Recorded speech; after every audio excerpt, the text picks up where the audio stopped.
The person who would have been the front runner if he hadn't left would have been Madlife, who had been playing from right at the start.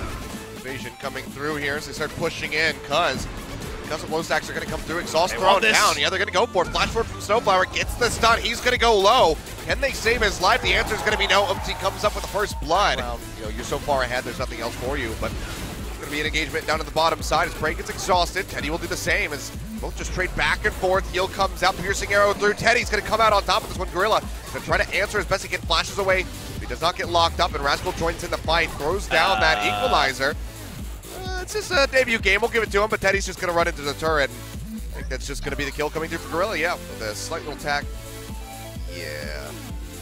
Well, you get another equalizer, so maybe the next one will be better. Yeah, he gets another TP, but out Prey. Bad spot. Oh, wow. Actually, just goes to the other side of him. They should still have this kill, you'd think. Even the HP bar coming through. More hits. There we go. Finishes them off, but that was almost a massive botch by Snowflower. Gorilla, all of the skins, in my opinion.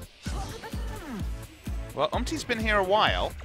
Oh, Asher comes out. Hitbox still is going to clip in on the Prey, and he's going to go down. Let's see. Gorilla there with the shield, so he's in a good spot. But speaking of Lion CC, Ixu over the wall is going to go ahead, throws out that Glacial Prison, blocks him down, and he'll get taken out. No real chance to respond for BDD, just hiding that ultimate through the wall. So very well rotated by Ixu, and like I said, looking for that turret. Equalizer comes down this time, is actually putting away the minions, picks the turret up at least for the moment, but Teddy feels more than happy to try to get this one down. Yeah, flash forward with the chain of corruption. Prey actually gets him with the piercing arrow, takes him out. Turret now will fall. Umpty low, locked in, will go down. 2 kills picked up here for the side of Longju, a 2 for 2. Tanking of the turret by the Ash for 2 shots is what won them this little engage. So Ixu just throws the ult and they instantly pop Zed. Nothing he could do there for BDD.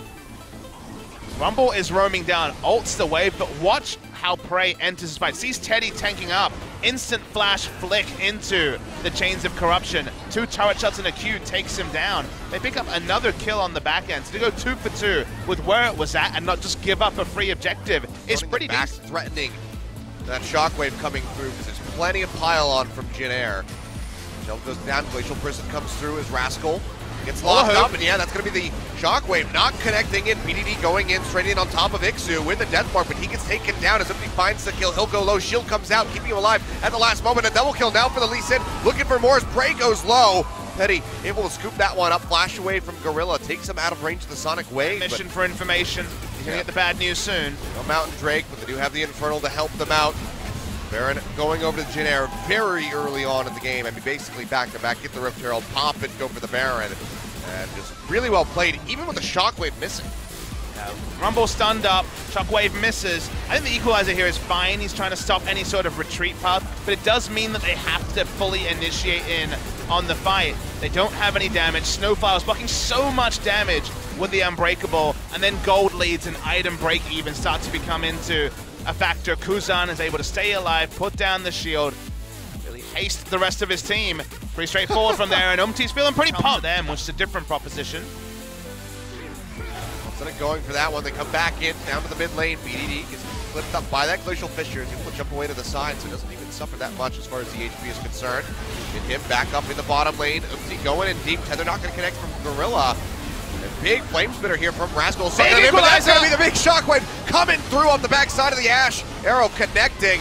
And Jin Air Green Wings just wiping the floor with Longju. BDD, and Cuz, the only one alive now, I should say, as the double kill comes through from Ixu. And that might just be the end of the game. Big wave already locked up in the bottom lane.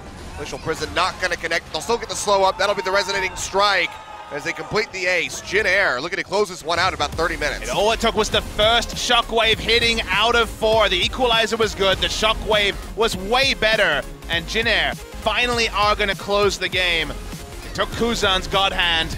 He lost it for a little while there, but he got it back, and he'll end the game.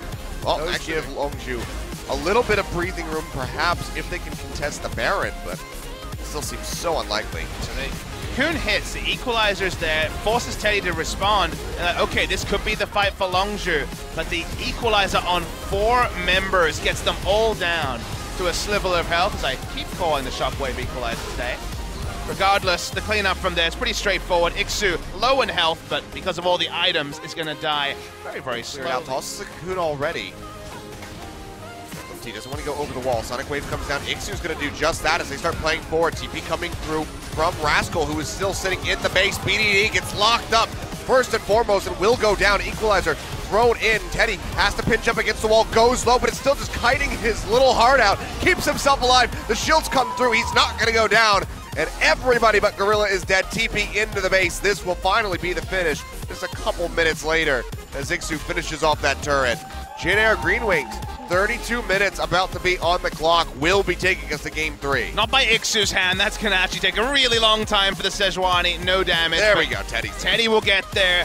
Lived on a sliver of health. 13,000 damage, 13,000 gold down. It was actually a pretty good attempt at a team fight by Longzhu. Didn't have the beef behind them. Too squishy.